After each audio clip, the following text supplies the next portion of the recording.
Gitu. Nah, untuk supaya kita lebih jelas lagi nih ya, Boleh. kita mau ngomongin soal berbohong. Berbohong saja. itu adalah sesuatu gangguan atau kebiasaan, ya. Langsung saja kita undang nih Dr. Novarianti Yusuf, spesialis kedokteran jiwa. Siang, Halo, Dok. dokter. Nah, Tuh kan, gua selalu korban terakhir. Korban terakhir nggak apa-apa, save the best for the last. Nah, dok, ini kan si Mongol ini ternyata katanya suka bohong atau suka dibohongin nih? Ya, dua-duanya. Oh, dua-duanya. Presentasenya banyakan dibohongin. Dibohongin, oke. Kasihan deh lo. Enggak, kan maksudnya kalau nih kan dokter kan, Dok. Kemarin gua ke Thailand, kirain cewek, taunya bukan gitu. Itu gua dibohongin, Dok. Itu antingnya apa? Berlian beli di atrium. Padahal mau ngetes. Kalau itu jujur ya? Kalau itu kayak jujur. Nah, kalau seandainya ini asli kan dikejar pajak gue. Oh iya, oke. Enggak lah. Ini untuk seorang selebriti itu kan pakai asli atau tidak tergantung orangnya. Kalau gue mau pakai asli juga nggak ada yang percaya. Oke, sekarang kita balik lagi ya, kita serius ya. Dok, Dr. Nova, suatu kebohongan. Orang yang berbohong itu adalah suatu kebiasaan dari orang itu atau malah suatu gangguan jiwa? atau gangguan kepribadian. Iya, jadi itu bisa dilihat sebagai fenomena. Jadi dia berdiri sendiri, tapi bisa juga menjadi bagian atau dia menjadi gejala yang merupakan gangguan yang lebih besar. Misalnya kayak gangguan kepribadian gitu ya, gangguan kepribadian narsisistik atau yang ambang ya, kemudian atau juga yang antisosial gitu. Antisosial. Itu bagian ya. Tapi kalau fenomena juga ada, pathological liar gitu juga ada. Oke. Fenomena pathological liar itu seperti apa tuh? Iya. Ya, jadi sebenarnya kalau di psikiatri itu belum ada gitu ya, ditetapkan sebagai sebuah entitas diagnosis gitu. Itu sebenarnya belum ada. Tetapi pokoknya kalau pathological liar itu ada sebuah tren dalam kehidupannya dia berbohong tuh sering. Kayaknya sepanjang hidupnya itu kebanyakan emang dia berbohong begitu. Nah, tetapi kebanyakan orang tidak bisa melihat itu sebagai bentuk kebohongan atau gampang banget deh masuk dalam kebohongan gitu. Jadi biasanya ini tipe-tipenya jual obatnya kuat banget gitu ya. Tapi dia sadar sedang berbohong, Dok. Sebenarnya begini, kalau dikasih pathological liar ya, kalau dikasih dia diberikan lie detector test, itu masih ada sedikit guilt yang bisa tampil gitu, yang muncul gitu ya. Jadi artinya dia menjadi normal begitu. Jadi artinya bisa menunjukkan perasaan bersalah juga gitu ya. Ada yang seperti itu, tapi ada yang sudah menjadi kebohongan itu sudah menjadi keyakinan dia sampai disebutnya istilahnya with psychosis. Ya, jadi dia sudah meyakini kebohongannya itu. Malah justru sudah semakin berbahaya ya, Dok ya. Nah, saat orang berbohong itu katanya nih, Dok, ada ciri-cirinya. Saya hidungnya kembang empis atau matanya kedap-kedip. Nah, ini ada mitosnya nih. Oke, silakan mari kita berbahas bersama nih, Dok. Mata tak berhenti bergerak. Ya, mata adalah jendela dunia. Kalau orang berbohong itu katanya matanya kedap-kedip gitu, Dok. Mitos atau fakta, Dok? Mitos atau fakta, Dok? Pakai bulu mata palsu. Kalau pakai bulu mata palsu juga kedip-kedip terus gitu ya. Nah, jadi begini, hal-hal yang sebenarnya kita begini, kalau kita ingin melihat seseorang berbohong atau tidak, itu sebenarnya bukan sesuatu yang mudah. Karena menurut si Amy Cuddy, dia adalah seorang psikolog yang menjadi profesor di Harvard Business School. Nah, dia mengatakan bahwa manusia itu terlalu fokus pada konten atau isi pembicaraan seseorang. Sehingga dia akhirnya, karena dia terlalu fokus gitu ya dengan pembicaraannya, dia tidak memperhatikan apakah itu masih serasi dengan ekspresi wajahnya, dengan gesturnya atau dan lain-lain. Jadi dia kedip-kedip, dia nggak tahu yang diperhatiin mulutnya, dia ini apa yang diomongin ya, kayak fokus bener atau tidaknya, tapi dia lupa fenomena apa yang dia harus perhatikan dari seseorang gitu. Atau kayak dia nggak sadar hidungnya udah tambah mancung kayak Pinocchio tadi ya. Nah, terus ada lagi arah pandangan mata selalu ke kanan. Ya, ini agak mitos sih, karena ada ini juga mitos yang ya, Dok, bilang ya, mitos. Ke kiri gitu ya. Jadi ada yang bilang kanan, ada yang bilang ke kiri, tapi ada penelitian yang memang dilakukan oleh seorang psikiater di University of Pennsylvania. Nah, dia memang mengatakan pada saat berbohong itu memang ada area-area tertentu di otak yang, tapi ada di situ ya, itu nanti aja ya. Ada area-area tertentu di otak yang malah menjadi lebih aktif. Ini kalau yang menurut si Langelben, itu yang kalau ya dia mengatakan lebih aktif tuh di area konteks ya. Ya, cuma ini anterior cingulate ini yang lebih aktif atau di bagian luar ya. gitu. Jadi frontal gyrus. Jadi superior frontal gyrus. Jadi di sini katanya. Tapi ada lagi yang mengatakan bahwa beda bohongnya dilatih atau bohong spontan. Jadi ada penelitian yang dilatih juga. Kalau bohong spontan lebih aktifnya di area frontal, lobus frontal. Lobus frontal tuh area otak bagian depan ya, otak itu bukan yang bohong depan. spontan. Ini Mongol, kalau lagi bohong matanya suka ke kiri ke kanan, apa ke atas apa ke bawah? Jangan. Kayaknya tergantung duit ya. Masih Klik, kadang-kadang kalau sebagai seorang stand up comedian kan memang materinya juga kadang-kadang kan is about me. Tentang Mongol, tentang karena Mongol nggak mau menjadi polemik dalam dunia stand up, jadi selalu materi mending tentang saya. Nah, kadang ada materi yang sejujurnya kalau dibilang materinya lebay. Ya kan, jadi mama cantik, papa ganteng, lahir anak begini. Nah, itu kan sebenarnya juga itu emang agak sedikit. Iya, jadi agak sedikit diituin kan. Itu black lie ya, bukan white lie. Itu black lie. Iya. Cuman memang kalau saya kan kebetulan diajarin nenek dulu waktu kecil kan kalau nyolong duit, ya kan. Terus diajarin nenek nyolong duit. Enggak. Maksudnya kita nyolong duit, nenek kita itu nggak usah pakai dukun kemana-mana. Cuman ditanya sekali dia langsung bisa tahu kita itu bohong atau enggak. Katanya mata lu yang ini apa yang turun gitu. Nah, apakah yang matanya berkedip kah atau saya kan mata sipit susah. Gimana Dok, ini ada lagi nih Dok. Senyumnya dibuat-buat. Iya, mitos atau fakta Dok? Senyumnya dibuat-buat. Senyumnya dibuat-buat. Ada satu lagi. Jadi kalau orang yang pathological liar itu juga ada kecenderungan suka menjadi pusat perhatian. Jadi misalnya, kayak saya pernah cerita ya. Jadi misalnya gini, ada laki-laki dia mau selingkuh. Dia akan bilang ke perempuan yang mau dia selingkuhi bahwa, aduh istri saya aib banget tuh, aib gitu. Jadi kan akhirnya, kasihan gitu kan? Enggak kan? Kebetulan Duda. Ya curhat di TV. Jadi jujur banget. Kan hidup lebih bagus jujur daripada bohong. Kadang-kadang white lie perlu juga. Ada juga. Mitos atau fakta Dok? Wajah memerah, berkeringat, kemudian menggigit bibir dan napas dalam-dalam ketika bohong. Panjang nih Dok. Wajah memerah kalau shadingnya ketebelan. Wajah memerah, berkeringat, menggigit. Ini kayaknya kurang ahli ya. Oke. Ini kayak kurang ahli karena dia tegang banget sih sampai menunjukkan ada, ya kan? Bisa jadi Dok ya, betul. Prinsipnya mungkin sebenarnya ada atau tidak sih Dok body language yang berubah saat kita berbohong. Ya. Ini seru banget Dok ya, kita masih ngebahas tentang bohong dan ternyata bohong ini juga tadi yang terbilang ya bahwa ada gesture yang kita bisa deteksi bahwa ini bohong atau enggak. Nah, untuk bahas lebih lanjut, kita undang siapa nih Dok? Psikolog ya? Kita yaitu yaitu psikolog kita Elizabeth Lizzie Santosa. Oke. Siang Mbak Lizzie. Halo Mbak Lizzie sering dong ketemu sama orang-orang yang berbohong. Sering banget. Gimana tuh? Cara mendeteksinya gimana? Tapi kita perlu kasih tahu bahwa manusia itu memang berbohong. Makanya dibilang katanya kalau anak kuliahan dari 2 percakapan 1 pasti bohong. Oh iya? Dek, gimana kabar kamu? Baik. Itu udah bohong. Oh iya bohong. Padahal atau enggak ditanya, ya? Atau ditanya, udah nyampe mana? Di jalan. Ternyata. Kenapa itu kenapa sih? OTW. Satu, udah habit. Kedua, habit dalam artian memang kebiasaan. Kedua, dikarenakan orang berbohong untuk melindungi. Melindungi apa? Egonya.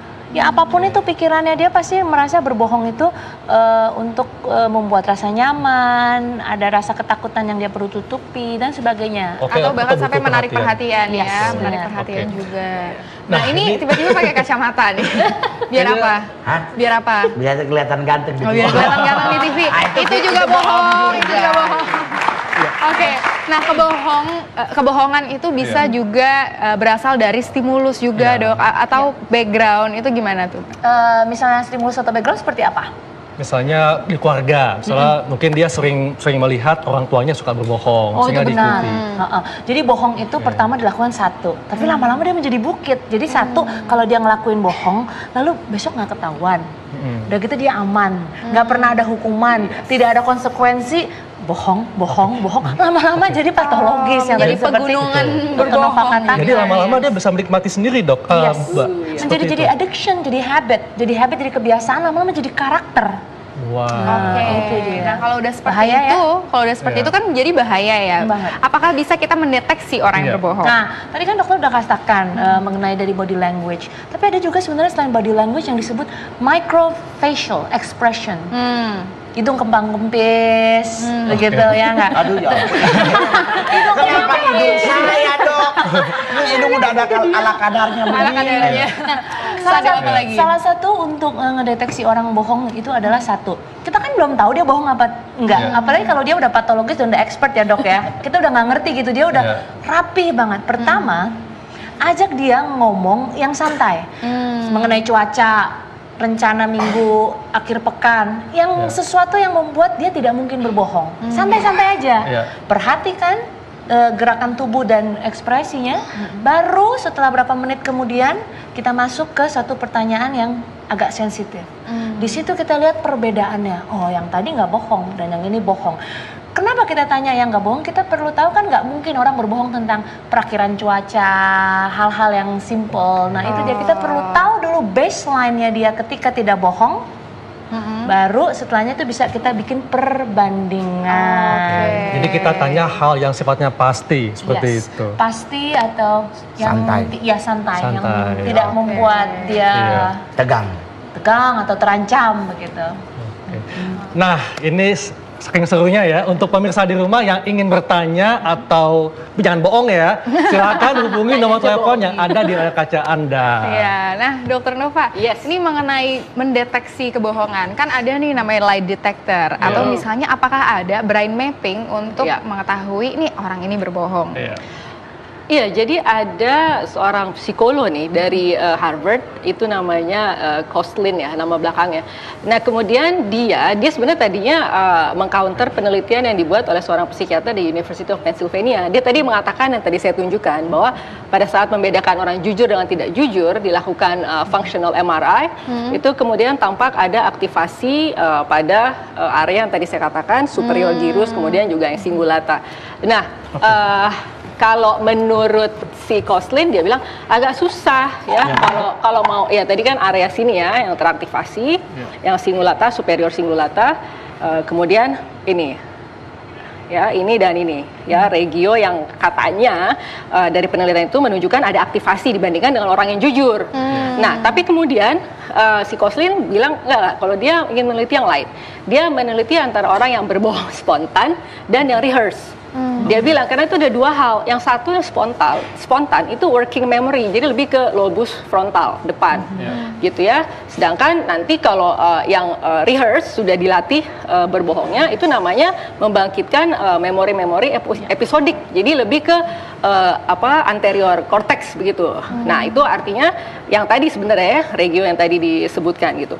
Nah bahkan Koslin juga mengatakan brain mapping itu bisa mendapatkan info yang mendasar untuk fungsi-fungsi regio otak, begitu. Jadi bukan hanya saat berbohong, tetapi juga pada saat otak melakukan fungsi-fungsi high level yang lain.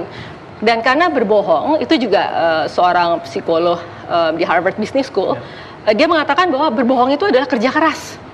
Dia bilang, jadi antara dia menuturkan kebohongan, pada saat yang bersamaan dia harus mensupresi, menekan rasa bersalahnya. Jadi pasti ada yang bocor tuh, di ekspresi lah, di apanya gitu ya. Pasti akan ada bocor gitu dalam ekspresi dirinya. Begitu. Nah Mbak Lizzie, sebetulnya apa saja nih faktor-faktor yang membuat orang berbohong? Dan apakah karena didorong oleh profesi dia sehingga dia mesti berbohong? Dan ada juga nih Mbak, orang berbohong demi kebaikan. Nah itu white bagaimana? White lies. Apakah ada? Kalau kita ngomongin bohong dan ke white lies, ini berat ini karena ini masalah moral. Ya, di sini masih jadi perdebatan. Ya kan, ada yang orang katakan no, lie is a lie, lie is wrong. Meskipun demi kebaikan, lie is lie. Lie is lie. Katanya banyak orang bilang gitu. Pokoknya jujuran lebih baik lagi. Tapi kenyataannya ada orang sebagai manusia nggak sanggup kalau nggak dibohongin. Kalau kita ngomong apa adanya, contoh misalnya saya orangnya belak-belakan gitu ya, mungkin orang banyak yang sakit hati gitu dok. Jadi intinya adalah sometimes aku jadi belajar untuk tone down, bukannya untuk berbohong sepenuhnya, tapi untuk menutupi, menggunakan kata-kata yang lebih baik lagi. Itu kan artinya kita masuk ke ranah komunikasi, Dok. Kalau ngomonginnya bohong dan tidak, kesannya kayak hitam sama putih gitu loh. Sementara hidup kan not like black and white. Ya? Jadi kalau gitu artinya ungkapkanlah yang benar meskipun terasa pahit. Kalaupun kita, saya setuju sama dokter, tuh tipsnya kita gimana nih kalau kita mau jadi orang jujur gitu ya, tapi kita nggak mau nyakitin orang lain begitu. Satu, kita cari esensinya. Kalau memang kita mau bilang maaf ya, Anda dipecat begitu, itu harus keluar. Tapi dengan komunikasi yang baik, Dok, kita bisa memperhalus itu. Kita bisa memberikan kata-kata yang tajam, kejujuran itu di akhir. Kita bisa membangun emosi dia, kita bisa mempersiapkan emosi dia biar dia bisa lebih tenang. Itu namanya disebut strategi bagaimana menyampaikan kejujuran tanpa harus berbohong, Dok. Berarti lebih baik jujur ya. Dokter Nova, ini ada juga tadi yang dibilang bohong itu bisa menjadi gangguan kepribadian, ciri dari gangguan kepribadian. Nah, apakah bisa disembuhkan? Gangguan kepribadian itu memang salah satu tantangan bagi dunia psikiatri ya, dan semakin banyak. Nah, kalau kebohongan tadi sebagai psikopatologi atau gejala ya, bagian dari gejala. Itu biasanya ada 3 tuh yang paling top of mind kita. Biasanya gangguan kepribadian narsisistik, apalagi yang malignan ya. Jadi bukan hanya kanker yang bisa malignan, narsisistik seseorang tuh juga bisa malignan gitu ya, ganas. Nah, ini contohnya Donald Trump. Males banget deh ya. Tapi sebenarnya itu salah satu contoh yang dikatakan. Jadi kalau yang malignan itu, narsisnya, itu bukan cuma ada narsisisme, tetapi juga ada sosiopatnya. Jadi orangnya tidak bisa berempati, tidak tulus, dan lain sebagainya. Dia nggak segan-segan kalau misalnya dia berbohong, dia tidak segan-segan. Misalnya pakai kedok agama. Misalnya, astagfirullah, kan bingung orangnya mau nanya, bohong nggak? Astagfirullah, bingung kan kita? Itu tidak segan-segan artinya untuk memakai hal-hal yang berbau agama sekalipun begitu. Nah, kemudian gangguan kepribadian lain adalah antisosial. Ya, antisosial. Banyak kan kita ngeledek teman kita, ini orang ansos banget sih gitu ya. Jadi apa-apa dia tidak bisa empati, kemudian juga ini maksudnya apa nih, Dok? Antisosial? Gangguan kepribadian juga. Jadi ada gangguan psikopatkah atau gimana? No, antisosial bukan psikopat. Jadi kalau psikopat itu sebenarnya masuk striknya itu tadi. Jadi gangguan kepribadian itu yang paling parah kan tadi malignan, ya. Tapi itu nanti ada juga tuh striknya, ada sosiopat tadi kan yang kurang empati, kurang tulus, tidak bisa loyal terhadap orang. Kemudian nanti masuk lagi ke yang psikopat, begitu. Ya, jadi itu emang ada selang panjangnya, semakin parah, semakin parah, semakin parah. Nah, terus ada gangguan kepribadian antisosial, ada lagi yang borderline. Jadi borderline tuh orang yang tidak bisa menilai mana yang baik dan buruk, bahkan untuk dirinya sendiri itu. Gangguan kepribadian jadi borderline, ambang gitu. Susah nih, Dok, disembuhkan. Ya.